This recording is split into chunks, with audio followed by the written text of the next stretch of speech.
Kita ke informasi seputar Pilkada Jakarta. Saudara, jelang Pilkada Jakarta, Anies Baswedan membenarkan dirinya berkomunikasi dengan Basuki Cahayapurnama alias Ahok. Namun Anies menyebut komunikasi dengan Ahok tak melulu membahas urusan politik.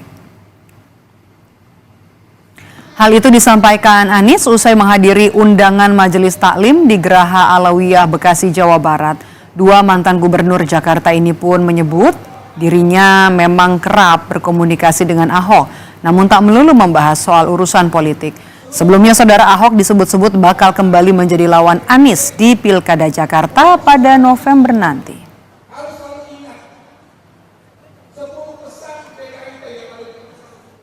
Kita ngobrol sebagai teman aja, sebagai sama-sama warga, dan hal yang biasa kan itu sebetulnya. Teman-teman juga kan komunikasi dengan siapa aja. Tidak positif juga nggak Mas Anies untuk PDIP? Kita nggak pernah membahas urusan politik. Kita bahasnya tentang pribadi-pribadi kita aja. Usai resmi didukung Partai Keadilan Sejahtera dan Partai Nasdem, tiket maju sebagai calon gubernur hampir pasti dipegang Anies Baswedan di Pilkada Jakarta 2024. Kini terbuka peluang PAN juga turut mendukung Anies. Namun tentu dengan syarat. Wakil Ketua Umum PAN, Yandri Susanto, mengungkap partainya akan langsung memberi surat keputusan untuk mendukung Anies Baswedan sebagai bakal calon gubernur di Pilkada Jakarta, asalkan meminang kader Partai Amanat Nasional Zita Anjani sebagai bakal calon wakil gubernur. Dikutip dari Kompas.com, Yandri menyebut, tentu PAN tidak menutup kemungkinan bisa bergabung dengan Anies, tapi dengan syarat. Syaratnya, wakilnya dari PAN, Zita Anjani. Kalau Anies ambil Zita, dalam hitungan jam SK keluar.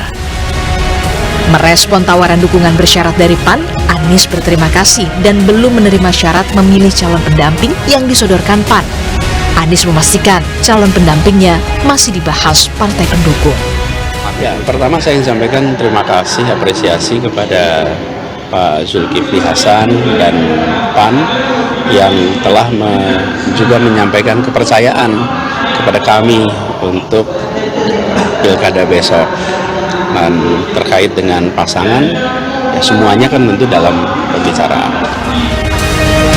Jika Anies sudah selangkah di depan punya tiket melaju di Jakarta, bagaimana dengan nasib Basuki Cahayapurnama yang juga disebut-sebut bisa jadi penantang Anies di Jakarta? Ketua DPP PDI Perjuangan Jarod Saiful Hidayat menyebut Ahok berpotensial maju di Jakarta.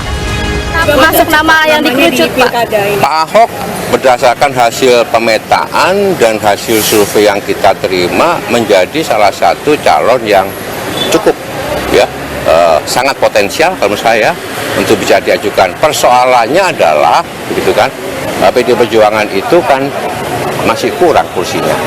Kita tetap harus berkomunikasi dengan partai-partai yang lain. Bukan hanya partai politik pengusung Anies yang tampaknya masih berhitung untuk memajukan sosok potensial yang bertarung di Jakarta. Partai politik yang tidak mengusung Anies pun tak mau kalah langkah jadi penantang Anies di Jakarta. Tim Liputan, Kompas TV.